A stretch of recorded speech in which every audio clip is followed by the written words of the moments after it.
నువ్వు అనుకున్నట్టు నాకు అమ్మాయికి ఏ సంబంధం లేదు. నువ్వు చెప్పాలంటే వాళ్ళ అమ్మ నాన్న పేరు కూడా నాకు తెలియదు తెలుసా? అనవసరం నువ్వు. మా అమ్మ పేరేంటి? మీ అమ్మ మీ అమ్మ పేరు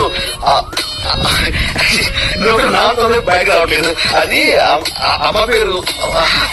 ఎంత బాగా యాక్ట్ చేస్తున్నావు నువ్వు. మోసగాడి. ఇప్పుడు ఒక అమ్మాయి నాతో కూర్చుని కాగితా మాత్రం అమ్మాయి నీకు పోతుందా? అర్థం మాట్లాడి ఇప్పుడు చెప్పిన ఎగ్జాంపుల్ తో నీకు అంత కరెక్ట్ అనిపిస్తుంది కదా? మీరిద్దరు ఒకే కారణం ఎందుకు దిగారు? అది కూడా చూసావా? ఇప్పుడు ఆటో దొరకపోతే మనం ఇలా ఎలా అంటాం, అలా లిఫ్ట్ ఇచ్చింది ఎక్కువ వచ్చాను. అందులో తప్పే ఉంది. లేదు, నువ్వు మారిపోయావు. నువ్వు మీద ప్రేమ తగ్గిపోయింది. ప్రేమ అది ఎలా చెప్పావు? నా పేరు శైలు, నువ్వు ఇప్పుడు నీలో ఉన్నావు. I'm really very sorry. నాకు తెలుసు.